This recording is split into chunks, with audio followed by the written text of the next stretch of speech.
কনসার্টের ব্যাপারে খুব সিলেক্টিভ। আমি সব কনসার্ট করি না, সব জায়গায় আমি যাই না। যারা কনসার্ট করে তাদেরকে আমার পছন্দ হতে হবে।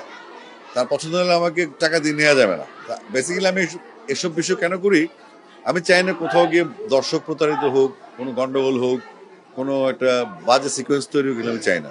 তো সেক্ষেত্রে আমি একটা শো 1.5 মাস 2 মাস আগে থেকে নিয়ে রাখি এবং নিয়ে সেটার উপর কোয়ারি করি, রেকি করি, অ্যারেঞ্জমেন্ট ঠিক আছে কিনা সেগুলো চেক আপ করি আমি।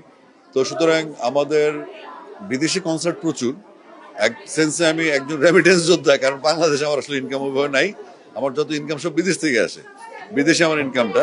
তো আমি দেশে বসবাসরত একজন রেমিটেন্স ফাইটার এবং আমি কনসার্ট খুব কম করি। আমি 4টা হাইয়েস্ট পেলে মাসে করি, এর বেশি কনসার্ট আমি করি না। তাও এটা একদম রাশ হলে।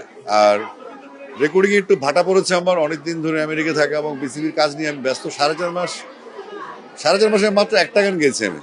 তো এই সময়টাতে আমি বিসিবির কাজগুলো, যেহেতু আমাদের আন্ডার 16 শুরু হচ্ছে 12 তারিখ থেকে, আন্ডার 18 ফাইনাল রাউন্ড শুরু হচ্ছে কক্সবাজার এবং চিটাগংয়ে, তো সেগুলো নিয়ে ব্যস্ত থাকবো।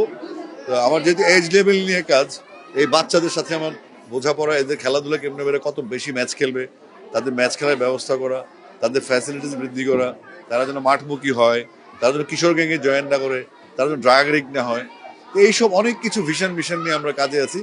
বেসিক্যালি আমার ফোকাসটা বাচ্চাদের নিয়ে।